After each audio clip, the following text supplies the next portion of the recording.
Hello everyone. Welcome to Drishti Judiciary's latest initiative, the Law MCQs program. Practice questions covering legal current affairs, general knowledge, and previous year questions. Let's begin today's session. Under which section of the CRPC can the High Court quash criminal proceedings?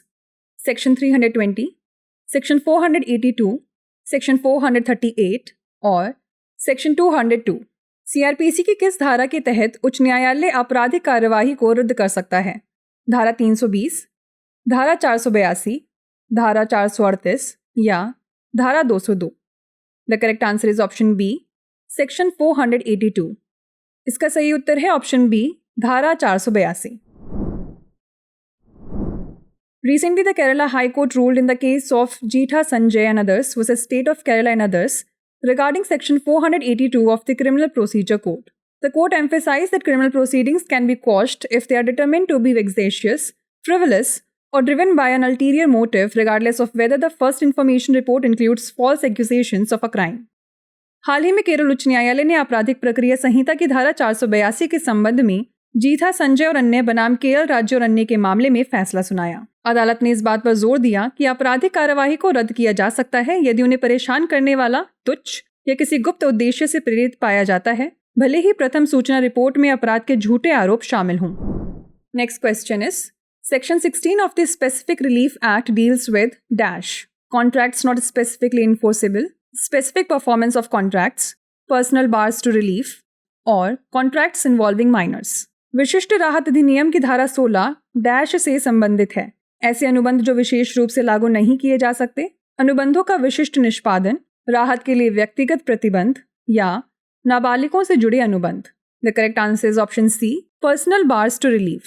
इसका सही उत्तर है option C, राहत के लिए व्यक्तिगत प्रतिबंध.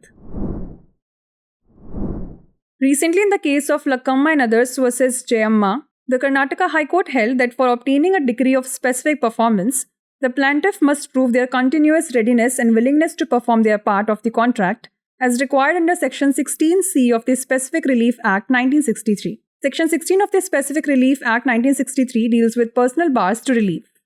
हाल ही में लकम्मा एवं अन्य बनाम जयम्मा के मामले में कर्नाटक उच्च न्यायालय ने माना कि विशिष्ट प्रदर्शन का आदेश प्राप्त करने के लिए अभियोक्तावादी को विशिष्ट राहत अधिनियम 1963 की धारा 16C के तहत अनुबंध के अपने हिस्से को पूरा करने के लिए अपनी निरंतर तत्परता और इच्छा साबित करनी होगी. विशिष्ट राहत अधिनियम 1963 की धारा 16 राहत के लिए व्यक्तिगत प्रतिबंधों से संबंधित है. Next question is where a gift is made of a property, which one of the following sections of Transfer of Property Act declares it void? Section 124, Section 125, Section 126 और Section 127. जब किसी संपत्ति को उपहार में दिया जाता है तो संपत्ति हस्तांतरण अधिनियम की निम्नलिखित धाराओं में से कौन सी धारा उसे अमान्य घोषित करती है? धारा 124, धारा 125, धारा 126 या धारा 127? The correct answer is option A, section 124. इसका सही उत्तर है ऑप्शन ए, धारा 124.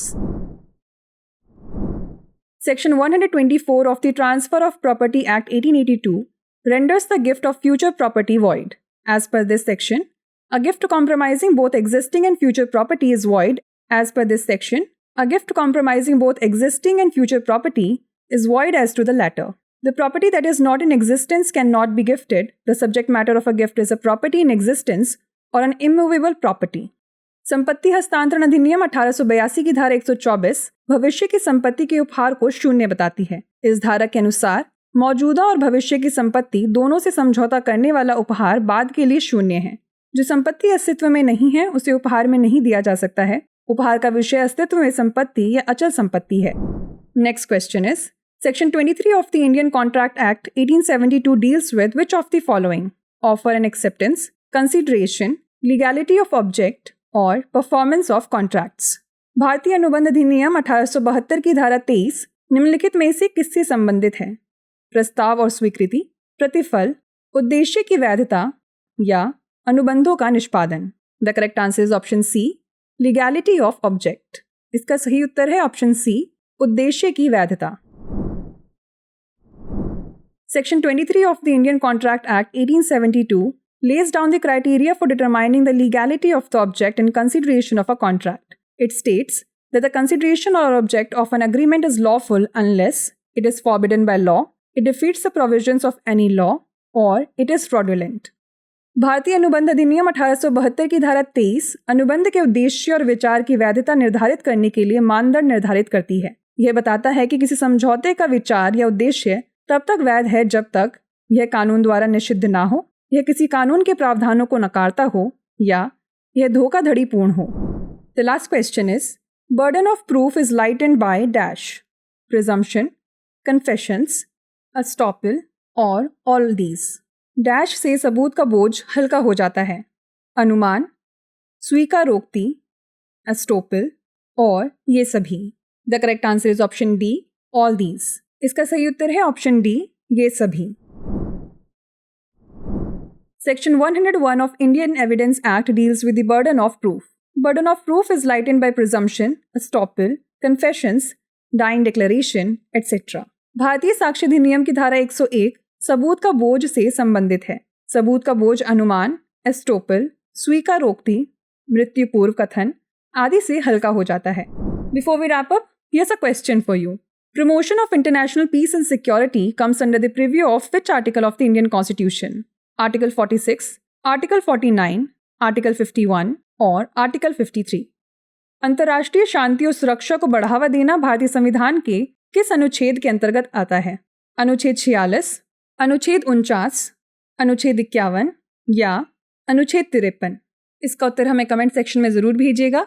ऐसी और वीडियोस देखने के लिए लाइक, शेयर और सब्सक्राइब करना ना भूलें। धन्यवाद। डियर व्यूअर्स, अपने एग्जाम की तैयारी को और बेहतर करने के लिए हमारे चैनल को लाइक, शेयर और सब्सक्राइब करना न भूलें।